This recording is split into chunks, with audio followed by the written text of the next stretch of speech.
स्नान करते हैं, न स्वच्छ वस्त्र पहनते हैं। भागवत जी में तो ऐसा वर्णन आता है कि जिस स्थान पर वो मल मूत्र त्याग करते थे उसमें लोट लोट करके रहते थे। अब यहां प्रश्न उठता है, उतने परम भागवत और मल मूत्र में वे क्यों लोटा करते थे? तो प्रेमी सज्जनों, जैसा कि आप लोगों ने उनके पूर्व जन्म की कथा सुनी कि पूर्व जन्म में वे एक मृग के प्रेम बंधन में इतने अशक्त हो गए कि अंत में उन्हें मृग योनि को प्राप्त होना पड़ा। अब अगले जन्म में ब्राह्मण कुल में जन्म लेते हैं, लेकिन उन्होंने मन में ठान लिया हमें संसार से कोई नाता नहीं रखना है, अन्यथा पूर्व जन्म की भांति इस जन्म में भी हमें कहीं मृग की योनि को प्राप्त न हम हो जाए। इसलिए वे संसार से बिल्कुल भी अपना नाता नहीं रखना चाहते थे। प्रेमी सज्जनों, यही कारण था कि वे पागलों की भांति, गौंगों की भांति बिल्कुल अकेला रहना पसंद करते थे। संसार में किसी भी व्यक्ति से वे अपना संबंध नहीं जोड़ना चाहते थे। और आज वही जड़ भरत जी जंगल में पहुंचे हैं। वहां पर भगवान की तपस्या करने लगे। भगवान प्रसन्न हुए और उसका नतीजा हुआ कि उन्होंने भगवान से एक ही वरदान मांगा, हे प्रभु, यदि आप हमसे प्रसन्न हैं तो हमें यही वरदान दीजिए कि संसार में हमारी आसक्ति नहीं रह जाए, संसार में हम किसी भी प्रकार से हमारा मन संसार में न रमन करें, हम संसार से विरक्त रहें। प्रेमी सज्जनों, ऐसा वर्णन मिलता है। भागवत जी का अंतिम जो उद्देश्य है,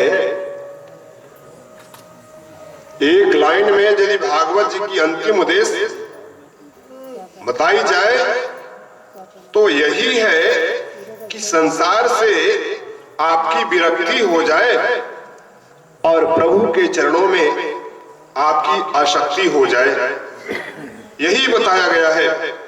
उसी बात को आज श्री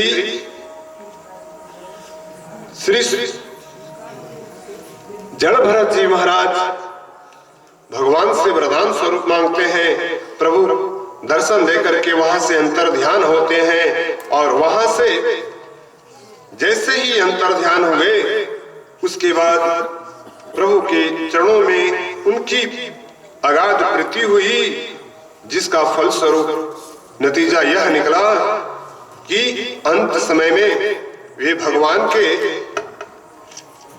परम धाम को प्राप्त हुए। प्रेमी सज्जनों, भगवान के परम धाम को वे प्राप्त हुए और आगे की कथा आती है अजामिल की। प्रेमी सज्जनों, वही अजामिल जिसने अपने बेटे का नाम नारायण रखा और मरते वक्त जब उसने अपने बेटा का नाम पुकारा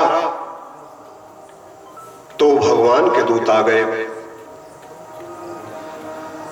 निवृत्ति मार्ग कथिता आदो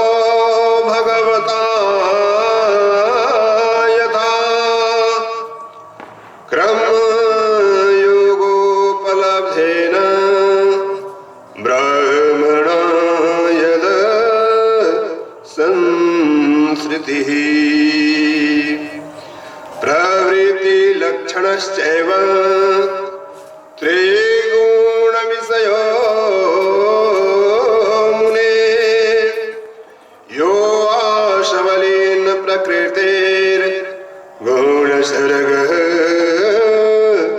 पुनः पुनः। श्री सुखदेव जी महाराज से राजर्षि परीक्षित जी महाराज प्रश्न करते हैं,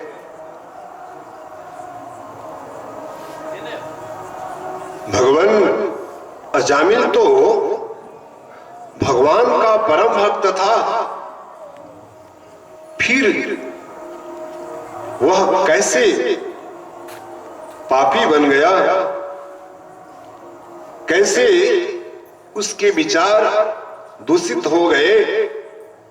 हमने तो सुना है अजामिल पहले भगवान का परम भक्त था, लेकिन प्रभु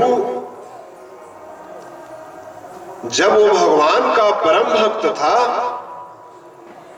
तो उसे अंत समय में भगवान के पार्षदों को वैकुंठ ले जाना चाहिए था, जबकि भगवान हमने सुन रखा है कि अंत समय में भगवान के पार्षद नहीं यम के दूत आते हैं और उसे अनेक प्रकार की यातनाएं देते हैं।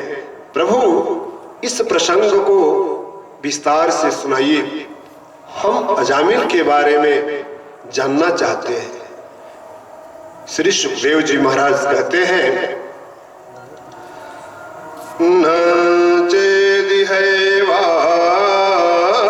प्रचितिं यथा हसः क्रेतस्य कुर्वान् मनोक्ति पाणिभिः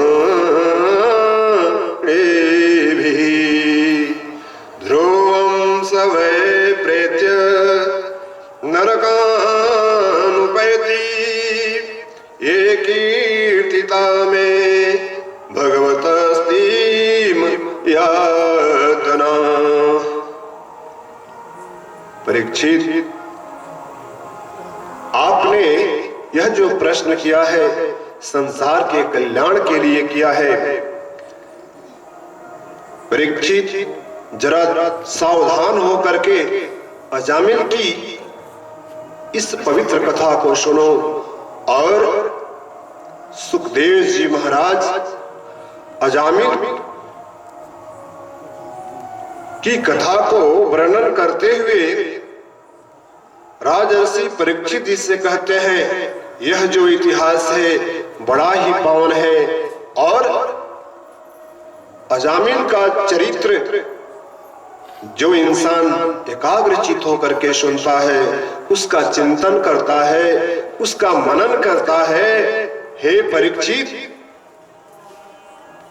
कभी भी उसके पास यम के दूत नहीं आते। मैं डंके की चोट पे कहता हूं, जब उसका अंतिम समय आता है उस इंसान का, तब उसको भगवान या तो स्वयं आते हैं या उनके प्रिय पार्षद आते हैं। इसलिए तुम बड़े सावधान होकर के